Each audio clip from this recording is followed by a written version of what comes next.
Para sa Eat Bulaga under TVJ Facebook page na may 2.4 million followers at sa It's Showtime naman na may 18 million followers. So as of 2:19 PM ang It's Showtime po ay may kasalukuyang segment na tawag ng tanghalan. Samantalang ang Eat Bulaga naman po, sila po ay may kasalukuyang segment na pera fee. So dito may kita po natin ang It's Showtime ay may 5.6 thousand viewers. Samantalang ang Eat Bulaga naman po ay may 2.7 thousand viewers. So dito, angat po ang It's Showtime pagdating sa kanilang Facebook Live against Eat Bulaga ng 3,000 viewers. So kaganina po sa ikalawang yugto ay 16,000 viewers po ang iniangat ng It's Showtime sa Eat Bulaga. Ngayon naman po ay 3,000 viewers. So mapunta naman po tayo sa TV Network YouTube channel para po sa It's Showtime under GMA Network YouTube channel na may kasalukuyang subscribers na 35.5 million subscribers. Samantalang sa Eat Bulaga naman po under TV5 Philippines na may kasalukuyang subscribers na 1.83 million. So as of 2:20 PM ang It's Showtime under GMA ay may 27,000. Samantalang ang Eat Bulaga naman po under TV5 ay may 22,000. So dito nakakalamang po ang GMA Network sa TV5. So again, as of 2:20 ang Eat Showtime under GMA ay may 27,000 viewers at ang Eat Bulaga naman po ay may 22,000 live viewers. So dito, 5,000 viewers po ang iniangat ng It's Showtime or ng GMA Network sa katapat na TV5.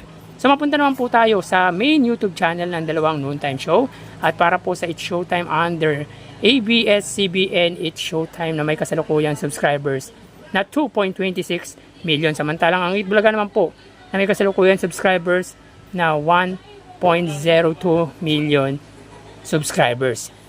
So as of 2:21 ang It's Showtime po, sila po ay may 65,000 viewers. Samantalang ang Eat Bulaga naman po, sila po ay may 42,000 live viewers.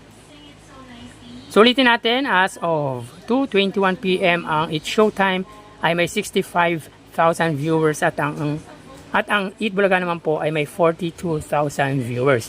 So pagdating dito sa kanilang main YouTube channel ay angat po ang It's Showtime sa Eat Bulaga ng 23,000 live viewers. So bali ang total na nakuha ng dalawang noontime show ay, so bago natin ibigay ang total live viewership ng dalawang noontime show ay humiling ako na pakisubscribe ang aking YouTube channel. Pakiclick ang bell icon para una kayong ma-notify sa mga bagong video na ilalabas ko. Pakidamay nyo na din na i-follow ang aking Facebook page na Mega TV at TikTok account na Kaparokya TV. Salamat! So bali ang total na nakuha ng Eat Bulaga ay 66,000 viewers at ang It's Showtime naman po ay 97,000 live viewers. Sa pagdating dito sa huling yugto ay angat pa rin po ang It's Showtime ng 31,000 viewers sa katapat na noontime show.